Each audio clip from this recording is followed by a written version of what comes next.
পীরের মন কিভাবে বাঁধবেন? বাজান, মুর্শিদের মন যদি বান্ধা যায় তাহলে কিন্তু সকল কিছু করা সম্ভব হয়। মুর্শিদের মন বাঁধতে না পারলে আপনি কিছু করতে পারবেন না। এখন কথা হলো, কত কিছু করেন আপনি মুর্শিদের মন বাঁধতে পারেন না, কারণ কি? মুর্শিদের মন বাঁধার জন্য 6টি জিনিসের প্রয়োজন। এখানে পীরের মন মানতে হলে 6টি জিনিস লাগবে। এর মধ্যে 1 নাম্বার, পীরের প্রতি পরিপূর্ণ আদব।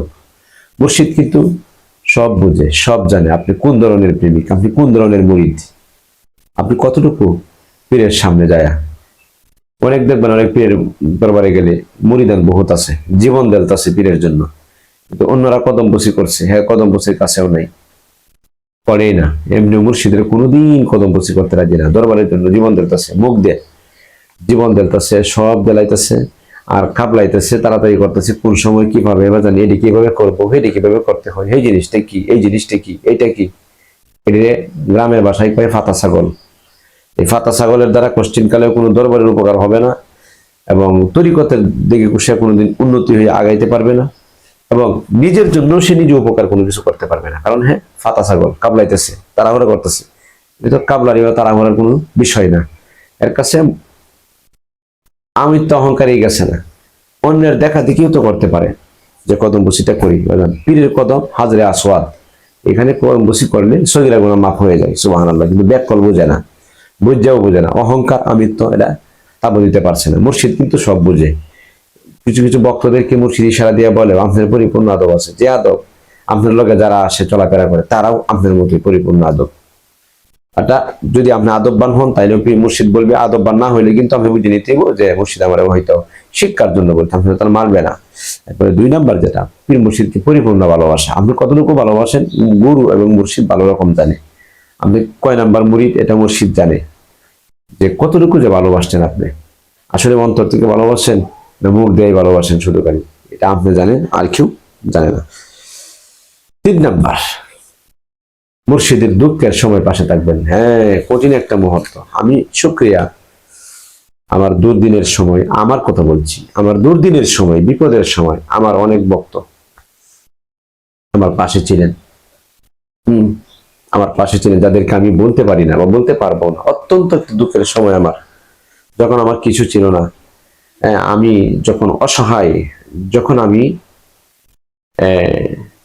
একটা মনে করেন যে দাঁড়াইবার মতো একটা সুযোগ, এই অবস্থানটা তখন আমার ছিল না। তখন আমার যারা বায়াতে রাসূল গ্রহণ করেছেন, আমার হাতে যারা গড়া সন্তান, এরা আমাকে সান্ত্বনা দিয়েছেন, এরা আমার পাশে দাঁড়িয়েছেন, আমি এদের প্রতি কৃতজ্ঞ। নাম বলবো না, নাম বলার প্রয়োজন নেই, এদের প্রতি আমি অনেক কৃতজ্ঞ। এখনো পর্যন্ত যারা দরবারে আসলে শরীরের গাম জড়ায়, কত কষ্ট কত পরিশ্রম করে, আমি এদের জন্য দোয়া করি, আল্লাহ তুমি এদের প্রতিদান গাউসে পাকের ওসিলায় তুমি নিজ হাতে দান করে দিও, অজানা এলাম দান করে দিও, এরা কি চায় তুমি দান করে দিও। যাই হোক, এরপরে হচ্ছে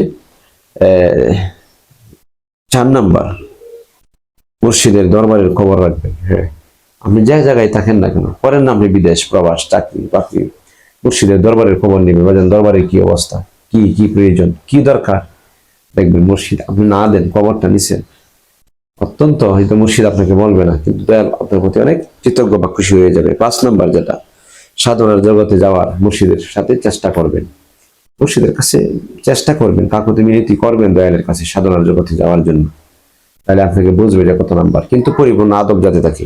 এরপরে 6 নাম্বার যেটা, সেটা হচ্ছে নিজেকে সবসময় পীরের সামনে ছোট করে রাখবেন, ছোট করে রাখবেন, আমি কিচ্ছু জানি না, আমি অবুঝ, আমি শিশু, আমার কাছে কিচ্ছু নাই।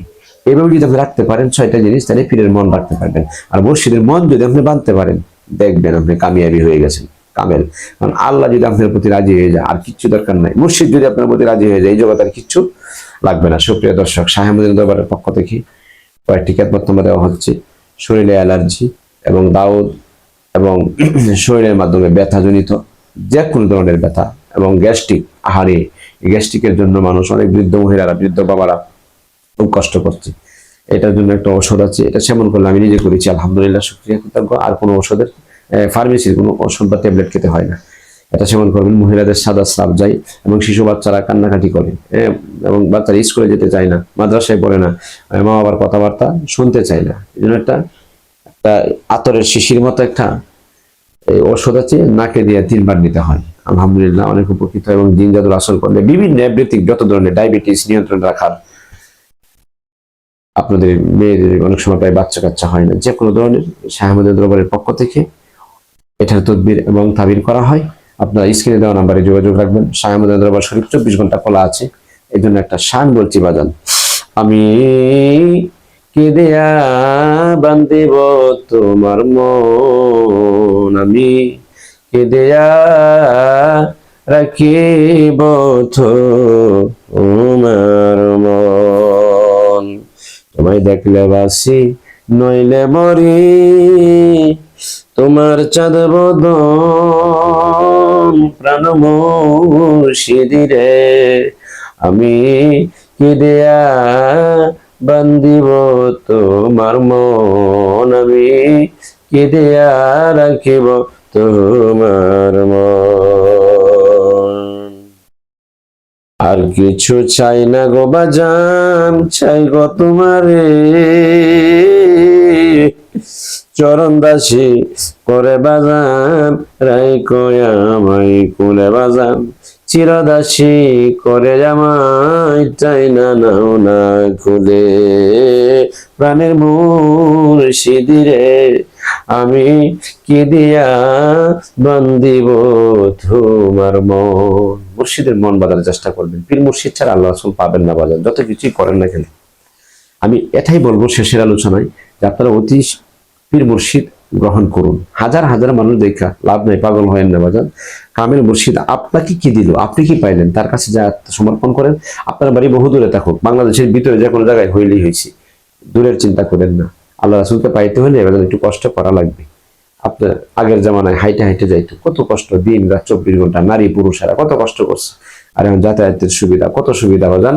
আপনি যখন খামের গুরু হাতে বায়াতে রাসূল গ্রহণ করুন, কাজে লাগবে ইনশাল্লাহ জীবনটা। আমি এটাই বলবো, আপনি ব্যবসা করেন, চাকরি করেন, আপনি প্রবাস জীবন করেন না, একজন কামেল গুরুর সহমতে থাকেন, আর আপনার একজন গার্জিয়ান থাকবে, অভিভাবক থাকবে, পীরের মন যদি আপনার প্রতি থাকে, দেখবেন মুর্শিদ তাহাজ্জুদের সময় আপনার কথা বলে ফেলবে, আল্লাহ আমার এই পাগলটা ভালো লাগবে। আপনি জানবেন না, আপনার মুর্শিদ বলে যাওয়ার সময় আপনার কথা মনে হয়ে যাবে। আল্লাহর ওলিদের দোয়া কিন্তু কবল হয়। আল্লাহ যা ওলিরা যা বলে তা আল্লাহ ফিরাইয়া দেয় না, আল্লাহ কবল করে নেই। এই জন্য একজন গার্জিয়ান থাকা, অভিভাবক থাকা, এটা আমি মনে করি একটি ক্ষুদ্র জ্ঞানে এটা একটা ভালো জিনিস, এটা ভালো লক্ষণ। আর মুর্শিদের জন্য দেখবেন কত ভক্ত পাগল দিওয়ানা, আহারে এই জগতে যারা ঢুকছে তারাই বাজেন। আমি আমার দরবারের পক্ষ থেকে সকলকে অনুরোধ করবো, আপনারা একজন কামেল মুর্শিদের সভাপতি থাকুন। আমি আমার মুরিদানদেরকে বলবো, মারা বাবারা যারা আছো সকলকে আমি বলবো, আপনারাও ভালো থাকেন, সুস্থ থাকেন, তরিকতের জগতে এগিয়ে যান, বিতর্কে জড়াইবেন না, তর্ক করবেন না, তর্ক থেকে সবসময় নিজেকে এড়াইয়া চলবেন, কারণ তর্কে কিন্তু কোনো কিছু আসবে না, ফায়েজ নষ্ট হবে। এই জন্য আমি তর্ক থেকে বিরত থাকি, আপনারাও তর্ক থেকে বিরত থাকবেন। যেখানে তর্ক আছে সেখান থেকে এড়িয়ে নিজেকে সুফিবাদী লাইনে নিজেকে গঠন করার লক্ষ্যে, যে আমার মুর্শিদের দিকে মন, আমার মুর্শিদ যা বলে তা আমি যা বলছি তা মেনে চলবেন। আল্লাহ পাক যেন সকলকে ভালো রাখেন, সুস্থ রাখেন। আজকের মতো এখানে শেষ করছি। আসসালামু আলাইকুম ওয়া রাহমাতুল্লাহি ওয়া বারাকাতুহু।